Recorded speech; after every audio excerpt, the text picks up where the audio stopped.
शुरू करते हैं। ओके, तो आज की वीडियो कोई एनिमे के ऊपर नहीं होने वाली। अब इस वीडियो का थंबनेल और टाइटल देखकर आपको पता लग ही क्या होगा कि आज की वीडियो में मैं एक बुक को रिव्यू करने जा रहा हूँ। तो लेट्स गेट स्टार्टेड। तो यार, वीडियो में आगे बढ़ने से पहले मेरी एक रिक्वेस्ट है कि अगर आपने अभी तक हमारा ये चैनल सब्सक्राइब नहीं किया तो प्लीज सब्सक्राइब कर लो। वीडियो तो सारी देख लेते हो यार, लेकिन सब्सक्राइब नहीं करते, ये कहाँ की नाइंसाफी है यार। तो प्लीज सब्सक्राइब कर दो। ओके, तो जो नॉवल मैंने पढ़ा है उसका नाम इट एंड्स विद अस है। ये बहुत ज़्यादा फेमस है, आप सभी ने मतलब ज़्यादातर लोगों ने ये नॉवल पढ़ा ही होगा। अगर नहीं पढ़ा तो नाम तो कम से कम सुना ही होगा। अब ये नॉवल को रिव्यू करने से पहले मैं अपना कुछ बुक रिव्यू का एक्सपीरियंस बताना चाहता हूँ, क्योंकि मेरे लिए ये एक न्यू एक्सपीरियंस था। Even though it ends with अस मेरी फर्स्ट बुक नहीं है, मैंने इससे पहले एक बुक पढ़ी थी जिसका नाम थिंक्स एंड ग्रो रिच या थिंक ग्रो एंड रिच करके कुछ था। बहुत ज़्यादा फेमस उस वक्त वो बुक थी और मैं वो 10 चैप्टर कभी नहीं भूल सकता जो कि मैंने अपने आप को टॉर्चर किया था। और वो बुक इतनी ज़्यादा बकवास थी कि मुझे उसके बाद बुक रीडिंग से नफरत हो गई थी।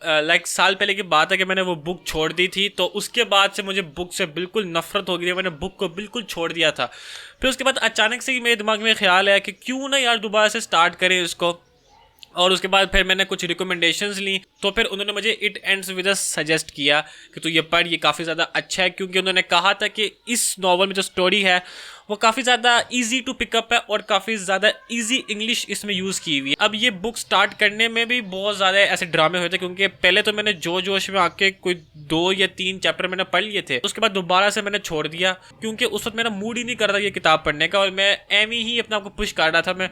और मुझे समझ में आ गई थी कि यार ये बुक रीडिंग सारा काम मेरे बस की बात नहीं है। उसके बाद फिर से मैंने कोई 2-3 महीने इस बुक को छोड़ दिया और ये बुक ऐसे ही पीछे ये यहाँ पे पड़ी रही। उसके बाद फिर अचानक से ही मतलब पता नहीं कहाँ से एक दिमाग में ख्याल आया कि यार क्यों ना दोबारा से बुक रीडिंग स्टार्ट करें। और इस बार मैंने पूरा सीरियस होकर मैंने बुक रीडिंग स्टार्ट की। मैंने अपने दिमाग में ये सोच लिया था कि यार अब ये बुक को मैंने 1 से 1.5 हफ्ते के अंदर ख़त्म करना ही करना है। और इसमें मैंने एनिमे को छोड़ दिया था। जी हाँ, ये बुक को ख़त्म करने के लिए मैंने एनिमे को बिल्कुल छोड़ दिया था। अब ये पास्ट 1-1.5 हफ्ते से मैं सिर्फ ये बुक पढ़ रहा था and I was addicted to this book. काफ़ी ज़्यादा अच्छी बुक है और इंटरेस्टिंग है, बंदे को अपने अंदर इंटरेस्ट में रखती है ये किताब। तो मैंने दोबारा से वो स्टार्ट किया और मैंने दोबारा से स्टार्टिंग से मैंने स्टार्ट किया, क्योंकि मैं सारी स्टोरी में भूला हुआ था। तो जब मैंने पढ़ना स्टार्ट किया वो 7-8 चैप्टर मेरे ऐसे निकल गए और उसके बाद बस मज़ा आना शुरू हो गया किताब पढ़ने में। इसकी जो ऑथर है उसका नाम कॉलिन हॉवर है। अब पता नहीं मैं ये नाम सही से प्रोनाउंस कर पा रहा हूँ या नहीं कर पा रहा। बाय द वे इसके 2 पार्ट्स हैं, एक तो इट एंड्स विद अस है और एक इट स्टार्ट विद अस भी है। लेकिन वो मैंने सुना है कि वो बहुत फजूल नॉवल है, उसको पढ़ने की ज़रूरत नहीं है, इसी को ही मतलब पढ़ो और खुश रहो। इस नॉवल में जो मेन करेक्टर वो तो 2 हैं, मेल और फीमेल। और मेल का नाम राइल है और फीमेल का नाम लिली है। अब मैं आपको कुछ स्पॉइलर नहीं दूंगा, बस अपना एक हल्का सा रिव्यू रखूंगा। तो अगर मैं थोड़ा ओवरव्यू दे दूं, हमारी जो मेन फीमेल कैरेक्टर है वो बचपन से अब्यूजिव रिलेशनशिप से गुजरी है। लाइक उसके मदर फादर के आपस में बहुत ज़्यादा अब्यूजिव रिलेशनशिप था। वो बचपन से अब्यूजिव रिलेशनशिप्स को झेलती हुई आ रही थी। और दूसरी तरफ हमारा जो मेन मेल कैरेक्टर राइल था वो आज से पहले कभी भी रिलेशनशिप में नहीं आया और वो सिर्फ अपने काम से काम रखता था, क्योंकि because he was a neuro surgeon. तो वो बस अपने काम से काम रखता था और वो बस अपनी इस फील्ड में अच्छे से अच्छा बनना चाहता था। और लाइक ये जब बुक स्टार्ट होती है तो वो स्टार्टिंग में ही इन्होंने वो सीन दिखाया कि रूफ में इन दोनों की मुलाकात होती है और वहाँ पे हल्का फुल्का सा कुछ सीन होता है। लेकिन उसके बाद से फिर कोइंसिडेंस पे कोइंसिडेंस होते रहते हैं, राइल लिली आपस में मिलते रहते हैं और फिर इन दोनों की लव स्टोरी बन जाती है। और बाय द वे ये एक kind of love story book मैं कहूँगा।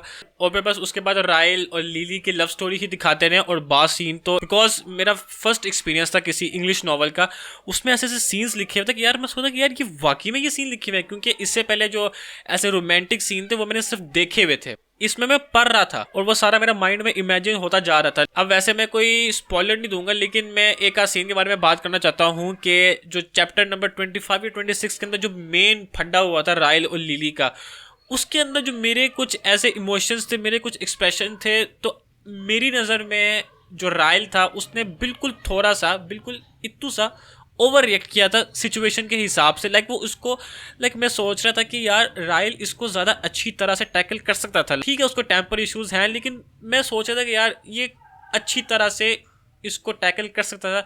उसने थोड़ा सा ओवर रिएक्ट किया, लेकिन उसके रिजल्ट में लिली ने इतना ज़्यादा ओवर रिएक्ट किया। अब राइल और लिली को छोड़कर जो बाकी साइड कैरेक्टर्स हैं वो भी बस एमी से ही हैं। उसमें एक राइल की बहन है, फिर उसका शोहर है, उसका बेटा है, फिर एक एटलस है। अब एटलस के बारे में मैं कुछ नहीं बोलूँगा क्योंकि एटलस जो है वो एक साइड कैरेक्टर तो है, लेकिन वो मेन स्टोरी पर काफ़ी ज़्यादा अच्छा इम्पैक्ट डालता है। ये बुक मुझे बहुत ज़्यादा अच्छी लगी है। इस बुक के पीछे मैं पागल हो सकता था, लेकिन इसकी एंडिंग को लेकर मुझे हमेशा से मसला रहेगा क्योंकि इसकी एंडिंग बहुत ज़्यादा बकवास हुई है। मैं सोच रहा था पूरे 34.5 चैप्टर इन्होंने पूरी स्टोरी बिठाई है और एंड में आके हमें इन्होंने एक अजीबोगरीब सी एंडिंग पकड़ा दी कि ये पकड़ो, इसको एंजॉय करो।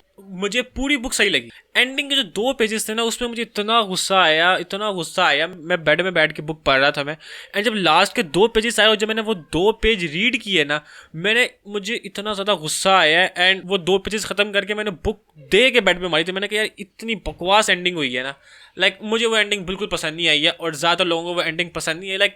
लोगों की अपनी अपनी ओपिनियन हो सकती है, लेकिन मुझे वो एंडिंग बिल्कुल पसंद नहीं है। उस एंडिंग की वजह से मैं ये बुक को इतना ज़्यादा अच्छा नहीं कह सकता। मैं वैसे कुछ स्पॉइल नहीं कर रहा, लेकिन एंडिंग मुझे इतनी अच्छी नहीं लगी क्योंकि वाइल रीडिंग बुक और जैसे जैसे मैं एंडिंग की तरफ जा रहा था तो मेरा जो ब्रेन था वो अपने आप इमेजिनेशन करता कि अब इसकी एंडिंग ऐसे हो सकती है, इसकी एंडिंग ऐसी होगी। 2-3 एंडिंग तो मेरे दिमाग में थी, लेकिन वैसी एक भी एंडिंग नहीं हुई है और इसीलिए मुझे शायद ये एंडिंग ज़्यादा अच्छी नहीं लगी। तो एंड में मैं ये कहना चाहूँगा कि यार ये बुक मुझे अच्छी लगी है और मैं लोगों को ये रिकमेंड करूंगा। ज़्यादा लोगों ने वैसे पढ़ ली होगी, लेकिन अगर आपने अभी तक ये बुक नहीं पढ़ी है then I will recommend you आप ये बुक पढ़ो। और अगर आपने अभी तक कोई भी बुक नहीं पढ़ी, मेरी तरह आपने ये बुक रीडिंग में नहीं आए, then I will recommend this it ends with us, क्योंकि इसकी स्टोरी भी काफ़ी ज़्यादा इजी टू पिकअप है और इजी इंग्लिश यूज़ की हुई है जो कि आराम से समझ में आ सके। तो या बस आज के लिए बस इतना ही। आई होप आपको आज की ये वीडियो पसंद आई होगी। आइए तो हमारे इस चैनल को सब्सक्राइब कर दें एंड मैं मिलता हूँ आपको अपनी किसी नेक्स्ट वीडियो में। तब तक के लिए अल्लाह हाफिज़ एंड सायोनारा। सायोनारा बोलना चाहिए मुझे क्योंकि एनिमे तो ये वीडियो है ही नहीं।